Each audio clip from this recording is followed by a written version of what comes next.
Stars, episode 11. I'm Matt. I'm joined here again by John Hi there. and Carl. Hello. And no, there's not been much news this week.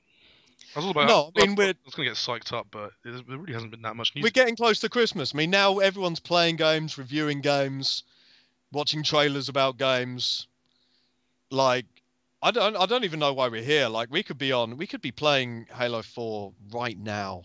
Man, it'd be so easy. It'd be so easy, Matt. So easy. And you make us do Just this. I know. I'm sorry. Or I could be playing Far Cry 3, which is out. It is out. It's very It good is. as well. In fact, Very, very good. we've just had a half an hour discussion over what will be Game of the Month. Which you'll find out in a few hours after this after this podcast.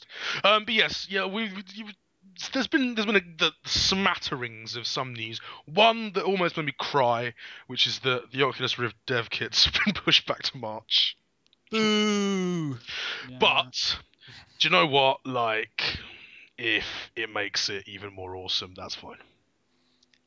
Yeah, I mean, thing is, the Rift has got to start really, really strong to prove that it is the future, to prove that it's something worth investing in. It's got to roll out. It's got to be brilliant when it does so. So, yeah, take a little extra time. Also, I think demand factored into that a lot. I mean, you look at what they were asking for and then what they eventually got, and like the demand that's come in, the people that are interested in that thing. We've already got games tied to it, from Doom to Hawken to Strike Suit Zero to Star Citizen, potentially. Yeah. So yeah, making sure that everyone is satisfied that the first wave of those are all out and they're all the same and they're all accurate. Some features have been pushed back to consumer, to the consumer model, but that's fine. Like, just get them out there, Oculus. We cannot fucking wait. But the big news I suppose this week, tidbits have emerged from the Bungie cord.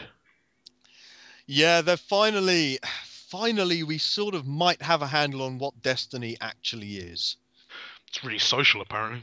It's super social and appeals to your inner 7-year-old. Nice. Wait. Apparently. But that's fine. And it's, yeah, according to a sort of leaked design document that's got pretty much confirmed by Bungie's community guys. Yeah, it's going to be a big, awesome social space shooter, post-apocalyptic thing. That appeals to your inner 7-year-old. So it's going to be. It's clearly going to be. Thing is, yeah, it's going to be interesting how they do that, because are there any shooters out there that are actually suitable for 7-year-olds? I think the point is more that it feels like a big sweeping adventure, like they tried to do in Halo, and tried to, go like, looking at Halo, it's kind of very colourful, and in the Bungie design Halos, you got all those happy capering grunts everywhere. It's all very clean. It's all very sterile. Blood is colourful and lovely, and you can dissociate completely from the horrible violence. And, you can dissociate completely from the violent acts of brutal murder you're committing on a second-by-second basis. So Bungie are already pretty good at this. You can't really do that anymore with the assassinations. Like when you bend a guy over backwards, snap his neck, and shiv him in the throat. Yeah, but it's armor. It's fine. He's like a robot. He's basically a robot. Which is super colourful still. Yeah, super colourful robot. So it's fine. And also, it's virtual in canon. But we're talking about Halo. It comes out of first-person mode, so it's actually someone else doing it. Exactly. But yeah, that's Halo. Bungie aren't doing that anymore. No, Bungie are. It looks quite interesting. It's got this sort of post-apocalyptic setting. Like, there's going to be this big ship hanging overhead, sort of like District 13 almost. Do you know what the confirmed screenshot looked like, though? It looked like Lost Planet. Yeah, but I think I'm just saying that because everything alien and snow looks like Lost Planet.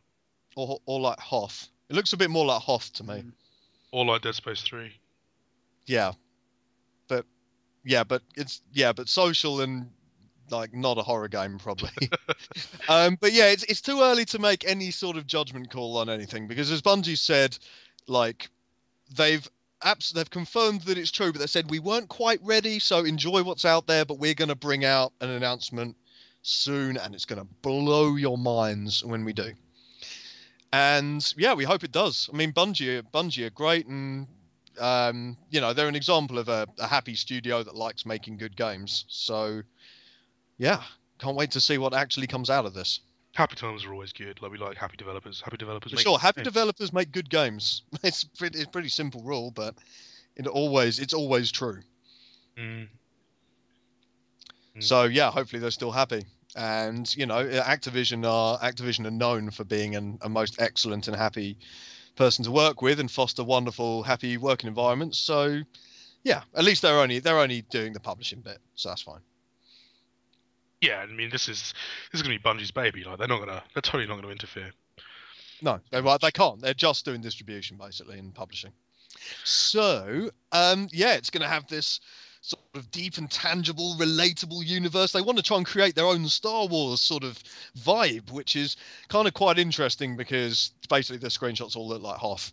It is sort of Tusken Raiders on Hoth. It is. It looks very Tusken Raidery, and all the the sort of crazy sort of halfway between an elephant and a Rancor and a tank thing looks amazing. Like, we need to wait for more things to ooze out of Bungie over the following months. But yeah, this could be really interesting, and it's tipped to release next year, I think. Yeah, well, the contract that came out stipulated that the codename Destiny project would release sort of autumn 2013, wasn't it? And then be released every other year with sort of a massive DLC patch in the years in between. And I mean, obviously that's quite old now, but if it still holds true, I think actually that's a really good way of doing an ambitious project without having to produce a yearly iteration. You do it every 2 years, and you sort of have just a massive expansion content download thing there. Yeah, like pretty much what Battlefield. Yeah, well, like kind of what. Yeah, without releasing the Medal of Honors in between. Yeah. Basically.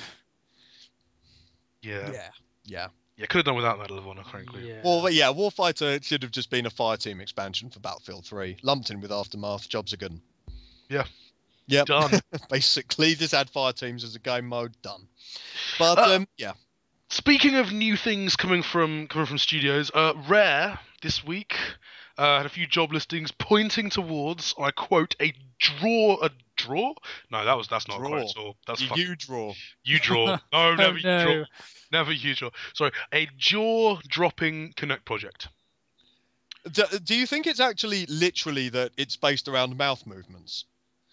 I really like hope Kinect looks at your face and you're there like, oh, hang on, I need to open my mouth a bit to make it move forward, and yeah, maybe it's some sort of eating simulator. I don't know.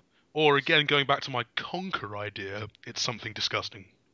Yeah, it could be. Yeah, if it's Conquer, if it's a mouth-powered Conquer game. Yeah, this That's like not now right. you got to. That would also sell. That That would actually sell the Kinect by itself. Clearly. A mouth-powered Conquer game. Yeah. Yeah. I'd buy a Kinect. So just we've for that. obviously. So that's what our sources tell us. Yeah. Our sources Allegedly. being sleep deprived, having no sleep. Don't want to sleep. But Sleep. yeah, sleep would be so Sleep. brilliant. But yeah. I mean, Rare really does have to deliver a jaw-dropping game at some point. So It'd be nice, wouldn't it? like the thing is, they don't get enough credit for their hard work on the avatars. They really did work hard on those, and they're really good actually. Like Really good. Like they work really well. They're sort of the most. Yeah, they're beautiful in their complete pointlessness, but.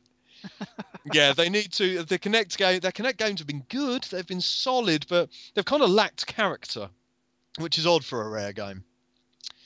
And yeah, we need something really big. We need something stuffed with personality and verve, and something unmistakably sort of British and brilliant. I'm really surprised that they didn't leverage Viva Pinata for a sort of Connectimals thing instead of Connectimals. Yeah, I mean, I mean, they could do that. Because Viva Pinata was a fantastic game. It really is. It really is. It really is very good. And that's literally stuffed. See what I did there with character. Ho! Ha ha! Yeah, I'm so sorry. But yeah, what do we think this jaw-dropping Kinect project might be? Because they did. There was a tiny little tidbit, possibly, maybe, perhaps a couple of months ago, pointing towards the possibility, rumored, perchance, of Killer Instinct. Could that That'd be work nice. in Mocon? Or it's a Viva Pinata party hmm. game again. But I using think Kinect. I think it's most likely that they're working on a Microsoft answer to PlayStation All-Stars Battle Royale that features, all those classic characters like, Master Chief and Marcus Phoenix and the Geometry Wars spaceship. Like Blinks the Time Sweeper. Yeah. A fucking car from Forza. They've got all these great characters. So, yeah, they're almost certainly working on that.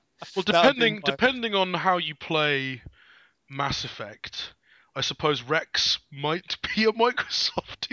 No, he's not. Yeah, I mean, but they've got all these classic franchises. Yeah, they've got Explosion Man. He could work. And Twisted Pixels, The More. Yeah, he could be in there, all eating people. Basically, just Twisted Pixel. Crackdown Agent. The dude from Shadow Complex. Amazing. Yeah, Shadow Complex guy. No, they've got all these iconic characters, so stick them in there. Motion controls, bunch of dubstep. And use your jaw to control the entire thing. Pay Maddie on a bunch more money to use Finale as well in the trailers, so people will buy it, and there you go. Jaw dropping. Brace yourself. My jaw will actually drop if that becomes a thing, though. That'll be amazing. Really bad. All I can hear in my head is now Maddie's Finale. Why did you have to mention? Brace yourself, and then it's like, it's all like green silhouettes, and it's like, wow, Blinks the Time Sweeper's there with his vacuum cleaner, and desperately trying to make people remember who the fuck he is, and then a Ferrari from Forza comes in and is like beats someone up, and then Jeremy Clarkson. It would actually be Jeremy Clarkson. Yeah, like Master Chief sticks a grenade to it, and then it just focuses on Master Chief for 2 minutes because that's all you have. Oh yeah, then Marcus Phoenix runs in. That's not true. That's not true though, because Black Tusk. Yes. Are apparently doing something. Black Tusk want to deliver the next sort of Halo-style franchise, the next big entertainment franchise for Microsoft. The thing is, Microsoft doing something new, aren't they? Something like we haven't seen before. Yeah, they're saying they're working on something new. They're not saying we want to make Halo. They want to say they want to make something on the scale of Halo. And yet it's apparently a space shooter. Well, that's what Superannuation reckons. Yeah. That might be right. I mean, space shooters make money, and I like space shooters for the record. But I hope what he's heard actually means that it's a space sim. That'd be nice. That rivals the scale of Halo. Microsoft's Star Fox. Microsoft is doing that to relaunch their Sidewinder peripheral range. Oh man, that would be so sweet. Oh yeah, just rolling out brand new Sidewinder periffs. I'd get one in a second. It'd be there. I would just in a second. I'm putting it into your Xbox. That'd be lovely. Yeah, and to your PC as well. Make it so that you could do both. Or make it compatible with. Make it free. Give us the freaking drivers so we can plug it into our PCs. That'd be great. Yeah. They're making a franchise. We don't know what it is. They say it's going to be really, really big. And we're going to have to wait and see because it's almost certainly going to be next gen. Yeah. Do you know what though? I like that Microsoft's internal studios are making some noise. Yeah, we do exist. Party. We actually have. Look, we've got a first-party developer. Look, there they are. They're in Vancouver. That's why you couldn't see them. We stashed them in Vancouver. But yeah, we've been saying for years that Microsoft's first-party acquisitions haven't been exactly proactive. Or to put it another way, they really need more first-party studios. And yeah, looks like they're actually attempting to get some going into the next generation. Get some. So that's good. So that is good. That's promising. Promising for the Xbox 360 and the next Xbox, the next Xbox 360. Sexbox. No. Never that. You never. Nothing of the Sexbox. You can't prove anything. I want to talk quickly about something that Take-Two's CEO Strauss Zelnick said earlier this week at some sort of it was the credit. The Credit Suisse 2012, but it doesn't really matter where he said it. He's been quite outspoken in the past, talking about console cycles, calling long console cycles a good thing. He suggested back in April that THQ would be gone in 6 months, which we'll get onto in a minute, because obviously they haven't gone yet. Talking about next gen, saying that there'll almost certainly be one or two massive casualties, and he said he didn't mention specifics, but the way that he'd phrased it suggested THQ, who've just earned a crisp 2 million thanks to Humble. Yeah, I was going to say they seem desperate to make back all of the money they owe by running a pay what you want sale. Yeah. It really goes to show the strength of the Humble brand, though. Now, and it does. It's interesting to see the Humble brand being used for like publishers. Yeah. Ooh, I don't know. People were really angry when EA tried something similar. But I guess because it's Humble, it's all right. I guess because THQ... And they're not using the word indie, so they're not using the word indie. They're saying this is a pay what you want bundle. So I think it is okay and a good thing, and it's just great value.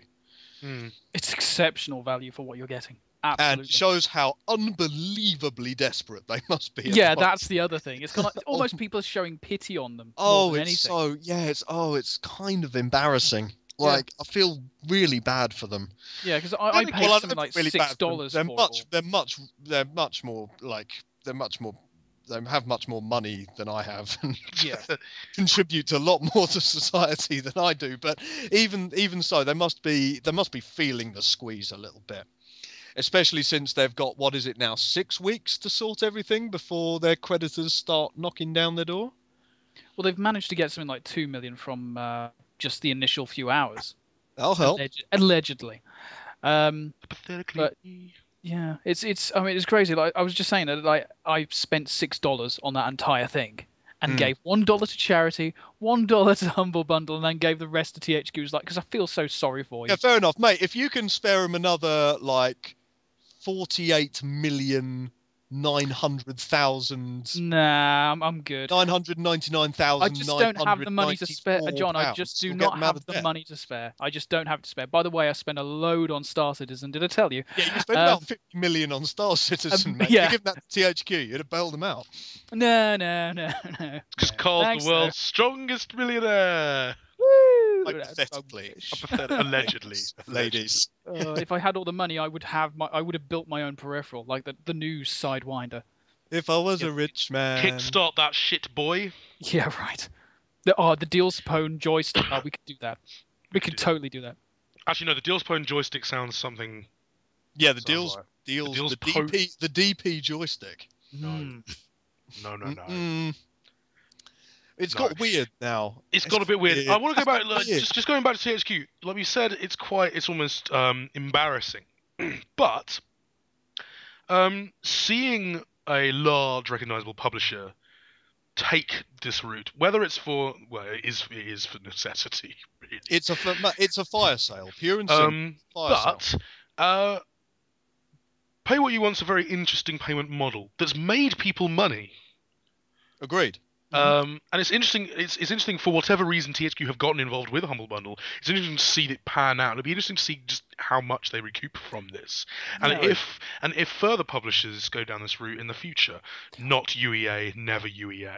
Well, EA will find some way to ruin it. Sorry, go on, John. Well, the thing is, EA just jump on. The thing is, EA are famed for they're never the first to do something, but when they see someone doing something interesting, they just jump on it and just go for it. Yeah. It's like because it was originally THQ that did online passes, wasn't it? I think. Yeah. Yes. And EA was just like, oh yes, do it, everything. We're doing that. And it's like, so it'll be interesting now. Now they're doing pay what you want. EA is just like, yeah, everything on Origin. It's almost like THQ's been EA's canary, like the shit canary. A little bit. Lower into the mine. The thing is with the bundle that it could easily happen is that people buy these games that they didn't necessarily get because let's face it, the THQ brand hasn't got the same star power as Activision or EA, and people don't automatically draw themselves to the games that have been coming out from them. So let's say people do buy the bundle and they start playing, and then they turn to their friends and go, actually, these games are actually pretty good. You should perhaps look into them. So people buy the games. Yeah, okay, they'll probably wait till the sale, but they'll buy the games and it will create more sales. Perhaps that is what they are going for. Yeah, they've got Company of Heroes 2 in the pipeline as well, of course. You're getting the first game there, you'll play it, think, this is good. I've never tried this before. I didn't know even THQ. This was a THQ product. Yeah. There's a sequel coming out. I want to be in that. I want to get involved with that. Same with Metro as well. You know, it for sure. Exactly. Encourage more sales. Exactly. And you're going to play the more people play these games, the more likely people will say, you know, we want THQ to stick around. We want to support them because we want to play these sequels before like Ubisoft like swoops in and cherry picks them from the carcass, which would also be okay. So we'll see what happens. It is an interesting turn of events, a very sudden turn of events at least. Yeah, I mean, it sort of came out of the blue, but like I think we're going to see this happen a lot more. Like publishers are going to have to start taking bigger risks in terms of their price points and how they price things and how they get their things to market. And I think that digital distribution has never been more ubiquitous than it is today. And if you can do that, fucking hey, do it. Yeah, and the pay what you want model isn't just as simple as a bundle. I mean, DLC when it's used properly is pay what you want. You get a game, you can pay for what else you want for it. Like when it's used properly, that's what it is. You're seeing games like, as you said, Zen Pinball and the sort of SingStar client. Yeah, you pay what you want. You pay for the bits of the game that you want, and you don't pay for the bits of the game that you don't. Exactly the same with freemium games. I'm playing PlanetSide 2 for free. I'm going to drop some money on some 7 cash soon because I want something and I'm going to pay for it. Get yourself a nice sweet gun. Yeah, I need a rocket launcher that can lock onto aircraft. I've had like enough of those aircraft. But the pay what you want model is just so attractive and is profitable. It does make money on a large scale. So the whole $39.99 RRP thing has been pretty much has killed box AA. And so AAA needs to adapt, and it's THQ leading the way. It's interesting to see THQ leading the way, but we'll be interested to see what comes of it. Yeah, and I think as long as indie games can still have their time in the limelight as well. I mean, it was born out again innovation by the smaller developers. Indeed, and their rise is going to be meteoric. It has been since I would say the last 2 years. Has seen indie gaming and boutique gaming becoming a fully integrated into the mainstream and basically taking over the role that AA used to have. Essentially, it's now AAA and indie, or AAA and boutique. So indie style development that's publisher backed. And we've seen consoles embrace that a lot more, like exactly. PlayStation Mobile, and which is sort of taken over, I guess, the middle ground from PlayStation Minis.